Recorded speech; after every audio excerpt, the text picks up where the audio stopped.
up, guys? Right, it is Thursday, so we have legs today. If it looks like I'm looking at over there, it's because I'm looking at the screen at sideways. It makes it look like I'm not looking at the screen.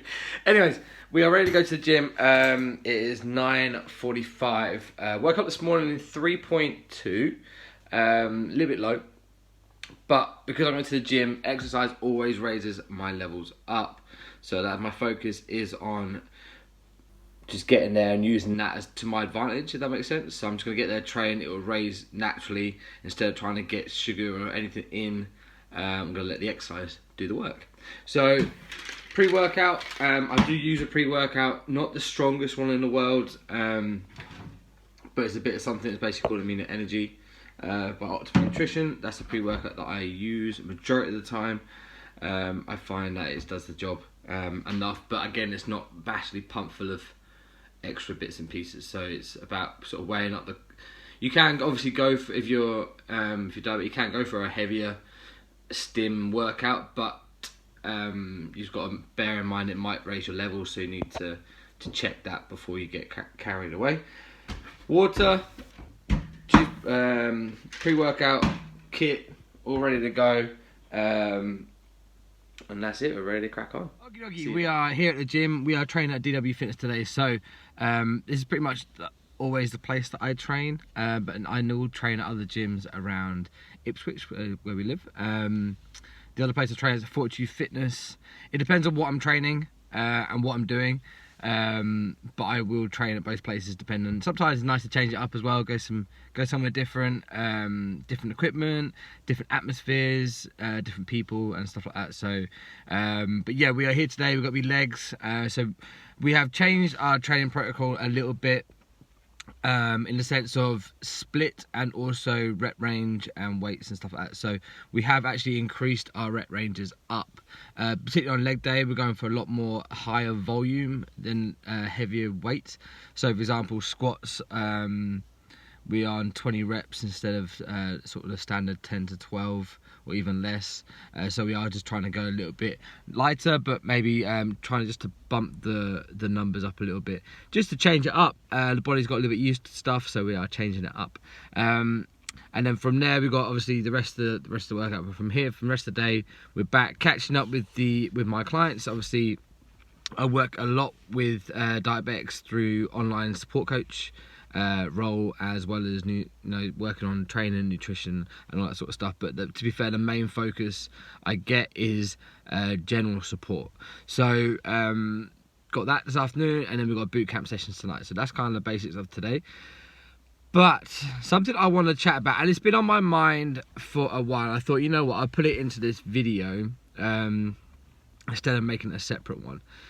And it's going to sound, I don't know, I don't want it to come across negative. That's no. I think what I want just to maybe call out bullshit a little bit, maybe, because I have done it in the past, and I know that it's one of those things that we, as diabetics, we not try to do, but we maybe fall into, maybe fall victim to. It's probably the best way to think it. And I think it's partly to do with kind of, I don't know, I'm relating it to my own story. So I was diagnosed at 15.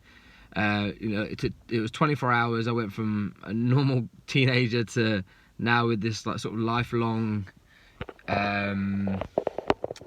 lifelong illness that you're never going to get away from, and it completely changed my life. And I think that kind of, without meaning to, sometimes can put a bit of a chip on your shoulder, and you kind of just you just end up hating the world a little bit, and very reluctant with stuff, and you end up thinking like, why me? Like, what have I done to deserve this?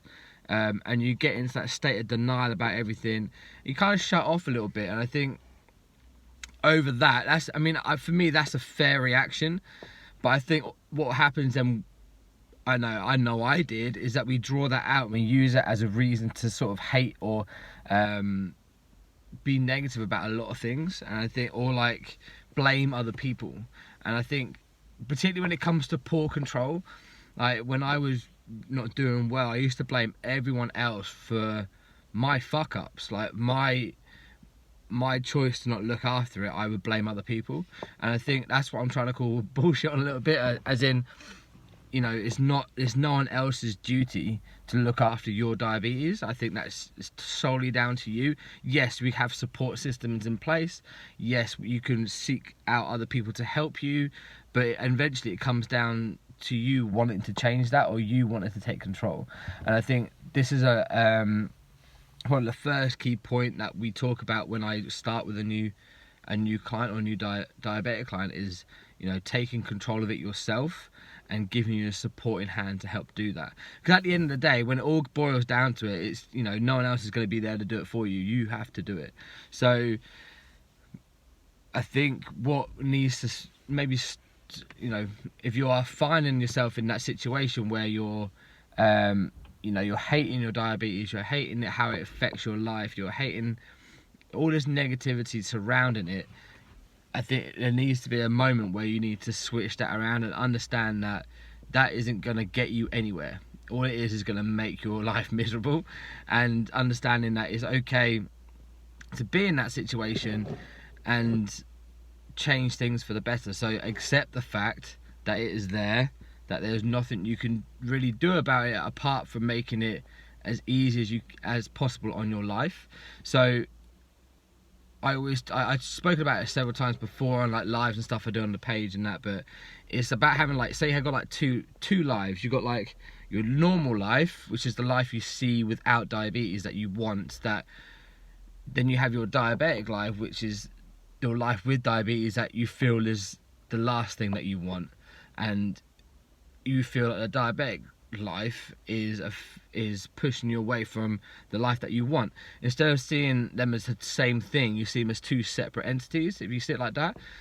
And what happens is you end up pushing that diabetic life away because you want this normal one. So you push it away, you push it away, you push it away, and the more you push it away, the more it messes with this.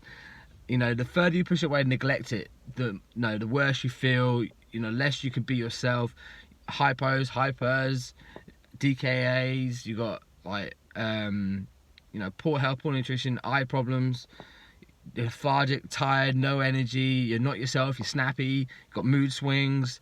All that shit happens when you try and push this away and not actually accept the fact that it's there.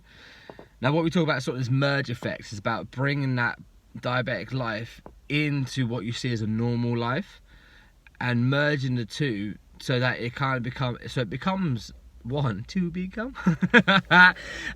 So it actually merges in, and you understand that it really doesn't affect it. And actually, the more you draw that in, the more of a normality you'll have, because it will have a less of an impact because it's seen as the same thing. I hope this kind of makes sense, and this is kind of how my brain works when I was trying to figure it out. But just talking about that and understanding that it's all the same thing, it's just understanding how you then merge that together so that it has a minimal impact. Don't get me wrong, it's still going to have an impact. Always will. No point trying to deny that fact.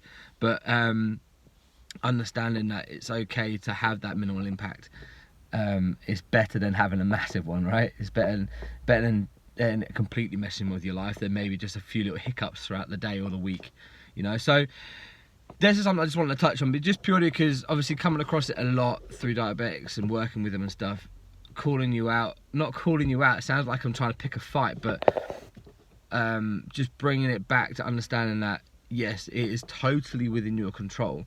Certain aspects, not so much, like, you know, outside influence on your stress levels and stuff like that, and when you get ill, not much you can do about that. But understanding that you can control how much you test, you can control what you eat, you can control how much you exercise, you can control actually doing your injections, you can control your sleep patterns, you can control certain stress levels and impacts on that. There's a lot that you can do that can help improve it, so you need to take responsibility for it and help yourself. So after that rant, we're going to go train legs. I'll try and get a few videos in there. Last time I couldn't do it purely because it's trying to either get someone a video or stand it up, and I've forgotten the tripod again, which is my bad. But yeah, we'll try and get a couple of videos. Maybe I can like balance it on something and try and get a few. Anyways, we'll see you in there. If not, I'll see you after. Bye.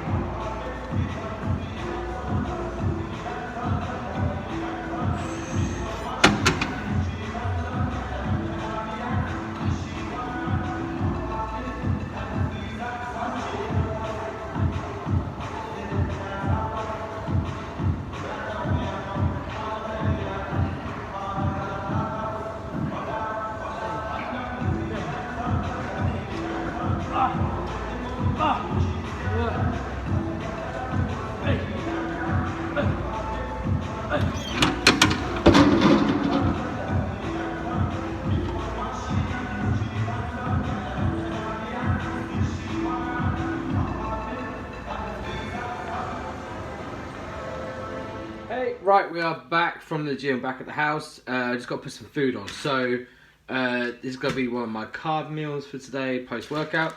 So, I've got long grain rice. I'm going to have 200 grams of long grain rice. So, I'm just going to weigh that out. No, nearly. There it is. Cool. So, I use like a little microwave cooker. So, you just put your rice in, put some water in, and then you throw it in the microwave for like 20 minutes. Should be enough. Always eyeballing the water. You never know what you're gonna get. Might be a bit dry, might be a bit too soggy. We'll find out in a minute. Alright, so we chuck that in there, and then we're gonna have it with half of this, so 200 grams of diced beef. So got to fry that off while that's cooking. And then we're there, yeah. So leg day was good. So I just want to go, I only managed to get, like, as you saw previously in, was a close stance leg press. But before that we had squats. So I had 4 sets of squats, 15 reps each. I think we finished about 110.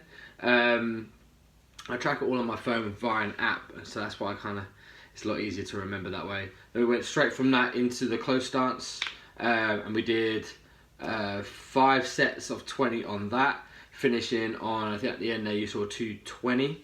And then from there we go to leg extensions supersetted with lunges, so 15 reps on your leg extensions with 30 lunges. We had 3 sets of that, 3 supersets. Then from that we go to Romanian deadlifts that are supersetted with leg curls, and then same rep ranges, and then from there we go into some calf raises and stuff like that. So it's a long workout. It's probably the longest workout I do of the week. Definitely it depends like how I feel. Sometimes I'll rattle through rattle through the sets quite quick, but so like today it took me about 1 hour and 20 to get that done, and then about half hour just cardio after incline walk, cardio, steady state, this stuff. So that's kind of the workout for today. Like I said, we're going to cook this up, eat this food, get back to all the messages. What I will do quickly is show you where my bloods are at. So I haven't tested it since, obviously, this morning when I told you what it was. So let's see where we're at now. So with these kind of like, I don't really know what to call these videos. Like, they're kind of like diary entries, I guess, like just sort of day in the life stuff. Like I said, all done on my phone. We'll upload them to like YouTube and on the social media platforms and stuff like that. So just a bit raw, see what happens. So the idea of that is to also just show you if it's good or bad. So alright, so we're 7.2, which is good. So like I said, going into the gym at 3.2, whatever it was, obviously it's creeped up by 4 points due to the exercise. Exercise always brings my levels up.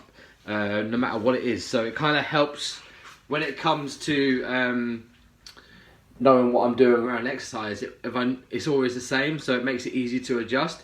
It's more difficult if you're a diabetic who reacts differently to different types of exercise. So if it's cardio based, it might drop you up or bring you down, or might bring you up, drop you down, or if it's like weight, you don't know which way you're going, it might be different. So part of that is going down the road of just trial and error. You need to test before, during and after your workout, see what's going on, understand the pattern, and then put something in place to deal with that pattern. So for example, if you test before and it's 6, and then halfway through it's got down to 4, and then after you work out it's down to like 3, you know that particular type of exercise and that workout is bringing your levels down.